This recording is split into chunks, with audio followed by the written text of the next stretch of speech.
What would you say in the company culture you do uniquely that you don't see other like mid-stage, growth stage companies do?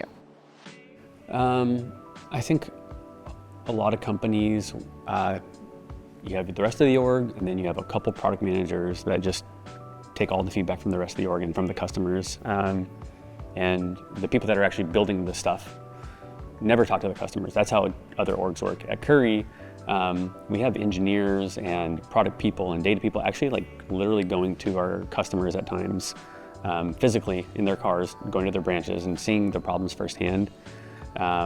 So that's just how we used to do it. I was the engineer and he was the sales guy, and I would go with him to the branches and just kind of kept going to this day. Yeah. So the engineers and sales, like people and account managers, they go together? Or? Absolutely. Yeah. They are involved. Not in every meeting, of course, but certain ones are just like, okay, we can almost mirror the type and roles that a customer's bring into the situation as well. Mm-hmm. So yeah, I mean, they'll bring their CTO and like bring our CTO. You're in Ventura. Mm-hmm. We had a board meeting. Yeah. A board meeting this morning on surfboards in the ocean. How is surfing part of Curri's culture? It's not so much surfing, but it's just this, I think surfing is one way we do it, but it's just this culture of like having fun, being healthy. It's no secret that we don't live in a big city. So we value, I don't know, the cliche term for it is work-life balance, but like kind of around 5 or 6, our Slack dies down. You don't see a bunch of people coding or working. They're with their families. They're at the gym. They're having a good meal together. So this kind of embodies like. Also, there's life outside of work. That's kind of what that embodies. Yeah, exactly. Very, very focused on health, and part of health is family life. That getting outside, you actually be more productive that way. Lessons that you've learned as a CEO. Yeah, so many. But I think now at the scale we're at, and I think there's a lot that we, like Brian and I, are also like not fighting in the company, but finding that we really need to focus on is like, hey, like, yeah, you're doing great here, but let's not think about what you're trying to avoid, and just focus everything on like, what are you trying to accomplish, and the rest will follow. What were there particular like product decisions or company decisions that led you to that? I think because you get to a certain point of revenue and scale, say with a customer, or like a product's working a certain way, and then people start to like be more protective of that, and you still have to be willing to take a risk.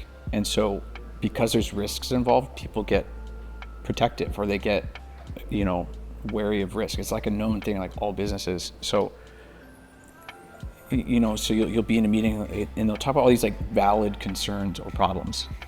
And so if you just look at that, this one's like, okay, they're all talking about, we're all talking about like what we're trying to avoid, but that is debilitating for a company. Just remove that. It's fine. Those things will exist, but don't make that your primary focus in a meeting or a strategy decision. What are you trying to accomplish? And then that's the only thing you should be doing. So what were some of the biggest risks or gambles you took in the life of the company that worked out? So we got some wild stories that probably aren't. Remember old Helmy? Oh yeah. Those are kind of like very like fun style. Those are like risk with our personal well-being of like, we used to like pay every driver. We had a book in my bookshelf that like on like page 300 was an envelope full of $1,000, and we would tell the drivers to come to our house to get paid.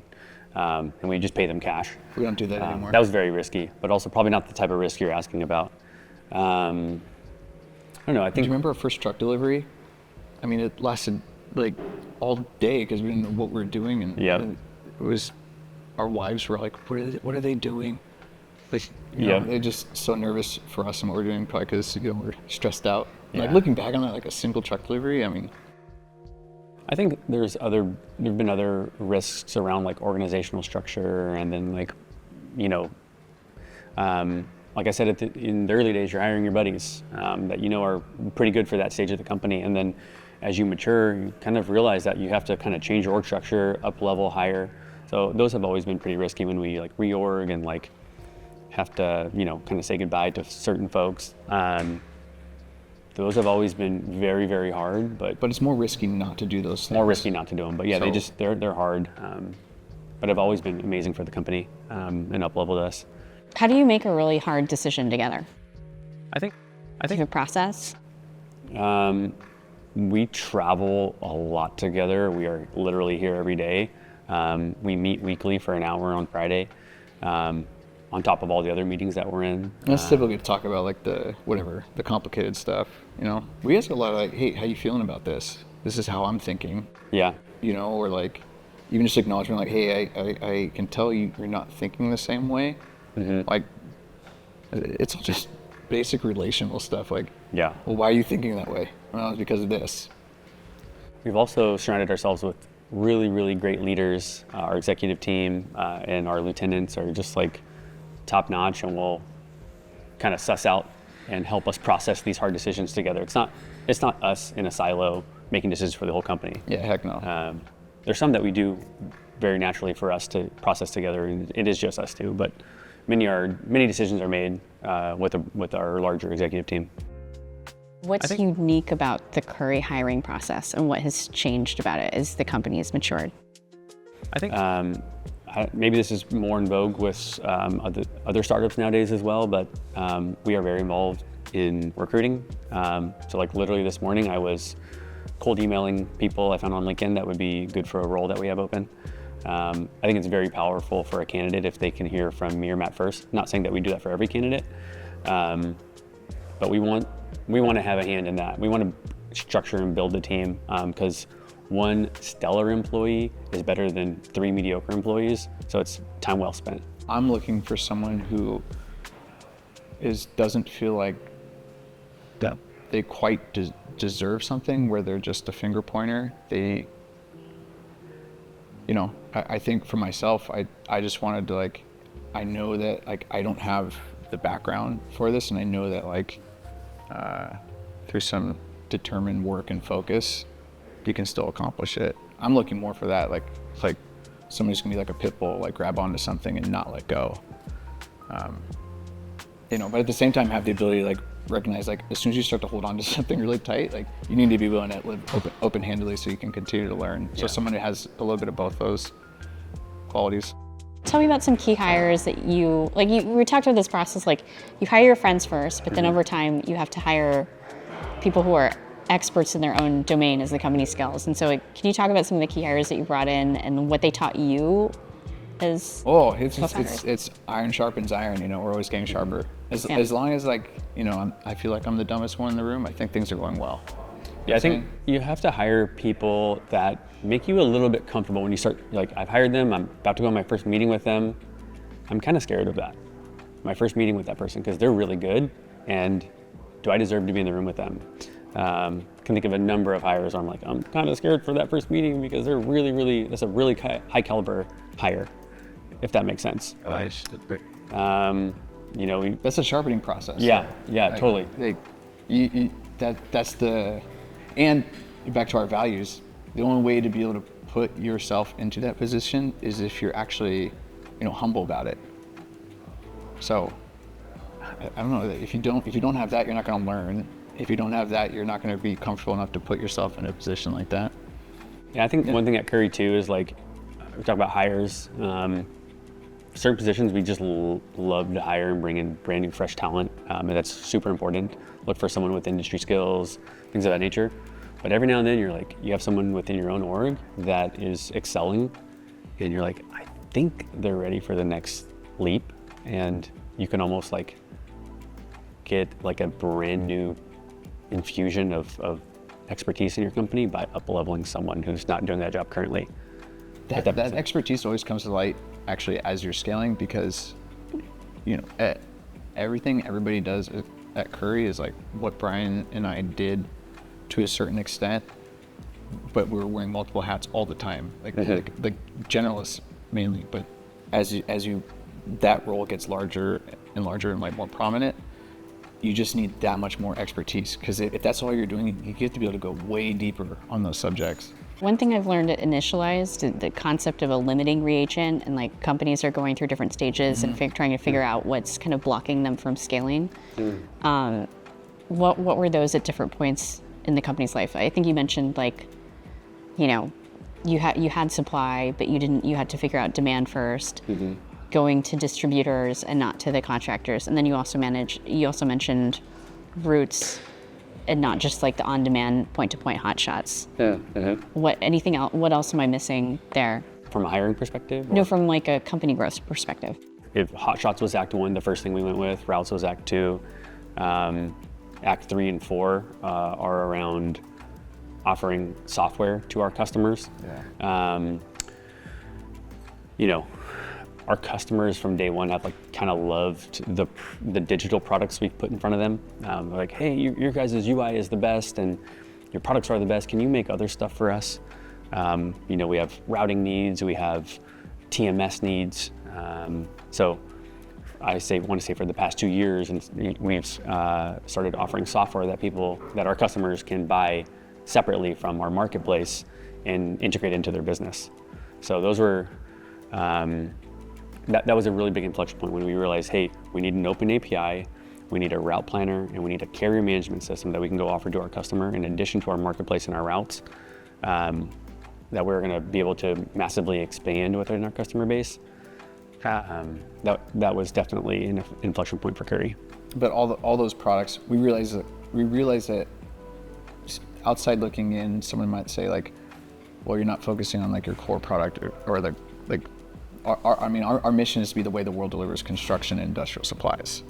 So each of these things Brian was talking about are like a modular approach, and they all feed into our marketplace, and our core offering is delivering construction supplies. So as long as they're all still serving something but Jim Collins, like the hedgehog concept, you know, like feed the hedgehog. Like what is the thing you do the best? It's delivering construction supplies. So route planning helps with that. How consistent is that mission from, 5-6 years ago?